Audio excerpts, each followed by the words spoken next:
অন্তর্বর্তী সরকার দায়িত্ব নেবার পর থেকেই গণমাধ্যম ও সোশ্যাল মিডিয়ায় গুজবের যেন এক মহোৎসব চলছে। দেশকে অস্থিতিশীল করার জন্য একের পর এক মিথ্যা তথ্য ছড়িয়ে দিয়ে জনগণকে বিভ্রান্ত করার চেষ্টা চলছে। অভিনব সব প্রক্রিয়ায় গুজব ছড়ানো হচ্ছে। এক ছবির সঙ্গে অন্য ছবি জুড়ে দেওয়া হচ্ছে, ঘটনা একটা, ছবি আরেকটা, এরকম ফটোকার্ড বানিয়ে অন্য দেশের ঘটনাকে এই দেশের ঘটনা হিসেবে চালিয়ে দিয়ে সোশ্যাল মিডিয়ায় তোলপাড় করে ফেলছে। যতই নির্বাচন কাছে আসবে এর রূপ আরও ভয়ঙ্কর হতে থাকবে। কারা এর পেছনে আছে, কেন আছে, তা আপনাদের সবারই জানা আছে। আমরা এই গুজব ও মিথ্যা তথ্যের প্রচারণা রোধ করতে জাতিসংঘের সহযোগিতা চেয়েছি। জাতিসংঘের মহাসচিব এর মোকাবেলায় আমাদের সহযোগিতা করবেন বলে আশ্বাস দিয়ে গেছেন।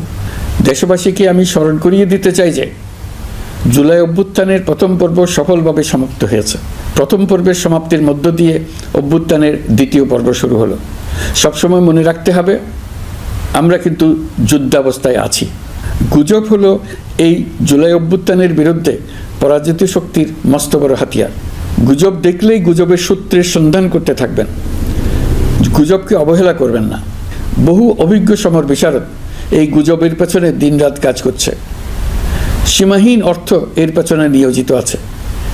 এর মূল লক্ষ্য জুলাই অভ্যুত্থানকে ব্যর্থ করা। আমরা তাকে ব্যর্থ হতে দেব না। আমাদের সামগ্রিক ঐক্য পলাতক শক্তির গায়ে জ্বালা ধরিয়ে দিচ্ছে। তারা এই ঐক্য ভাঙতে চায়। তাদের অভিনব কৌশল আপনি টেরই পাবেন না, আপনি বুঝতেই পারছেন না কখন তাদের খেলায় আপনি পুতুল হয়ে গেছেন। আমাদের সচেতনতা এবং সামগ্রিক ঐক্য দিয়েই এই গুজবকে রুখতে হবে।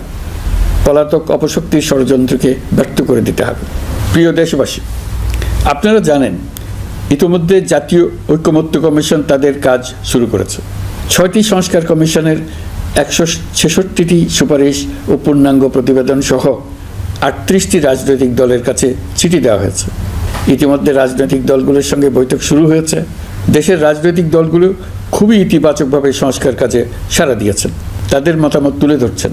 কোন রাজনৈতিক দল কোন কোন সংস্কার প্রস্তাবে একমত হয়েছেন, কোনটিতে দ্বিমত হয়েছেন, সেসব তারা জানাচ্ছেন। এটা আমাদের জাতির জন্য অত্যন্ত সুখকর বিষয় যে প্রতিটি রাজনৈতিক দল সংস্কারের পক্ষে মত দিচ্ছেন।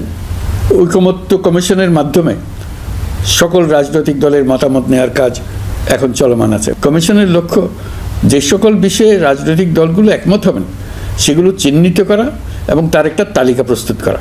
যে সকল দল এতে একমত হয়েছেন তাদের স্বাক্ষর নেওয়া। এই তালিকাটাই হবে জুলাই চার্টার বা জুলাই সনদ। আমাদের দায়িত্ব জাতির সামনে পুরো প্রক্রিয়াটা স্বচ্ছভাবে তুলে ধরা এবং প্রক্রিয়া শেষে নির্বাচনের আয়োজন করা।